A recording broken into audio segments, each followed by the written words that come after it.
अफराद नहीं इदारे अहम होते हैं। रियासत के इदारे मजबूत, अपनी आईनी हुदूद में काम करने वाले और गैर मुतनाज़ा हों तो इस रियासत का कोई कुछ नहीं बिगाड़ सकता। लेकिन अगर इदारे कमजोर, मुतनाज़ा या अपने दायरे से निकल जाएं तो मुल्क अनार्की का शिकार हो जाता है। सीनियर सहाफ़ी और तज्ज़ियाकार सलीम साफ़ी के मुताबिक इसमें कोई शक नहीं कि माजी में भी हमारे रियासती इदारों का किरदार काबिल रश्क नहीं रहा, लेकिन गुज़िश्ता चंद साल में एक लाडले के लिए या फिर इस लाडले के जरिए पाकिस्तान के रियासती इदारों का वो हाल कर दिया गया जिससे ये तासुर मिलता है कि हकीम सईद, डॉक्टर इसरार अहमद, मौलाना फजल रहमान और सैयद खुर्शीद शाह जैसे लोग जो कुछ कहते रहे, इनमें कुछ वजन जरूर है। लगता है पाकिस्तान दुश्मन मगरिबी ताकतें बहुत मुनज़्ज़म तरीके से एक शख्स के जरिए पाकिस्तान में अनारकी का ये मकसद हासिल करना चाहती हैं। इनके जरिए सियासत और सियासतदानों को बदनाम किया गया, सिविल नाफरमानी जैसे इक़दाम के जरिए नई नस्ल को कानून शिकनी के रस्ते पर लगाया गया, मीडिया को तकसीम और बेवकत कर दिया गया। इलेक्शन कमीशन से गैर मुल्की फंडिंग केस को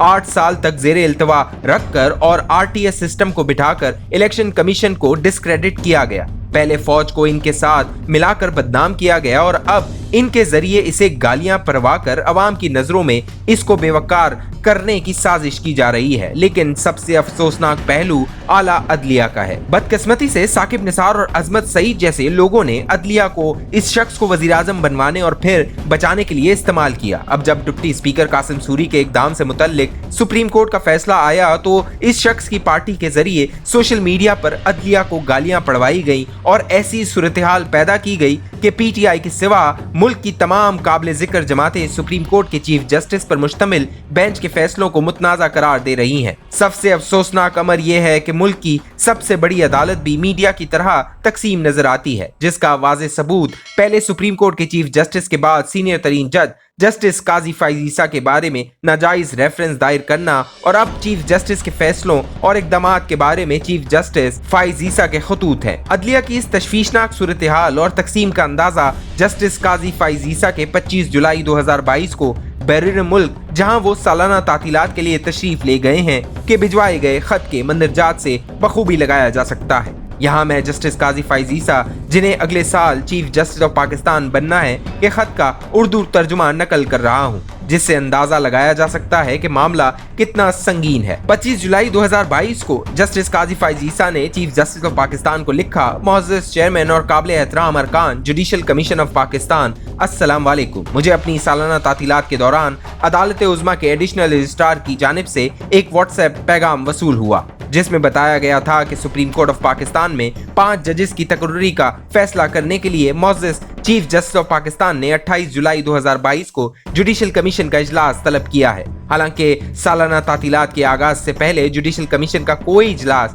तय नहीं किया गया था, मगर जूं ही मैं पाकिस्तान से रवाना हुआ, चीफ जस्टिस साहब ने सिंध और लाहौर की आला अदालतों में तकर्रियों से मुतल्लिक 2 इजलास बुलाने का फैसला कर लिया और अब अदालत उज़्मा में मौसम गर्मा की छुट्टियों के दौरान जुडिशल कमीशन का तीसरा इजलास तलब किया जा रहा है। हालांकि सुप्रीम कोर्ट में मौसम गर्मा की तातीलात का फैसला खुद चीफ जस्टिस साहब ने किया था और इसके बाद इसका बाज़ाब्ता ऐलान किया गया। अगर चीफ जस्टिस अपने ऐलान करदा नोटिफिकेशन की पासदारी नहीं करना चाहते तो बेहतर है कि वो इसे मनसूख कर दें। जुडिशल कमीशन के इजलास मुनक्किद 28 जून 2022 में चीफ जस्टिस और जनाब एजाजुल एहसन के सिवा तमाम अरकान ने इत्तफाक राय से इजलास को मुलतवी करने के हक में राय दी, क्योंकि गर्मा की ऐलान शुदा तातीलात में इसका कोई जवाज नहीं बनता था, जबकि अदालत के सीनियर तरीन जज छुट्टी पर थे। इस बात को भी नोट किया गया कि तारीख में पहली मर्तबा चीफ जस्टिस के बाद सीनियर तरीन जज को जुडिशल कमीशन की पस मंजर देखने वाली और सलाहियत जांचने वाली कमेटियों के इजलासों की सरबराही नहीं करने दी गई।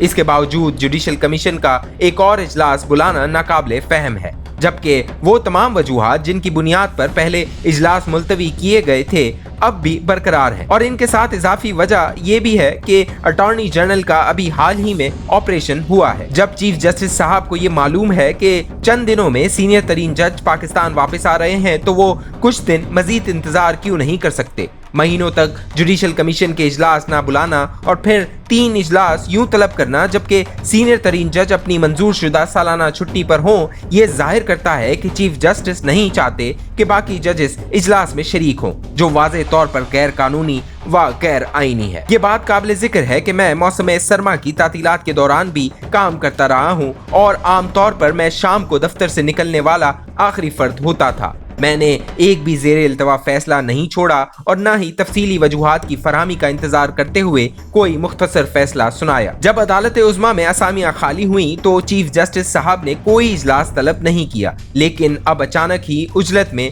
थोक के हिसाब से तकर्री करना चाहते हैं। 5 जजों की तकर्री का मतलब अदालत उज़्मा का 1/3 से ज्यादा हिस्सा है, जिसे चीफ जस्टिस ऐलान शुदा सरकारी तातीलात के दौरान कमीशन के तमाम अरकान की शिरकत से गुरेज करते हुए मुनक्किद करना चाहते हैं। चीफ जस्टिस एक मुतवक्को असामी को भी पुर करना चाहते हैं। आइन की दफा 175(8) इसकी इजाजत नहीं देती, न ही आइन इसकी इजाजत देता है कि चीफ जस्टिस अकेले नाम तजवीज करें, क्योंकि ये सिर्फ जुडिशल कमीशन का इस्तेहकाक है।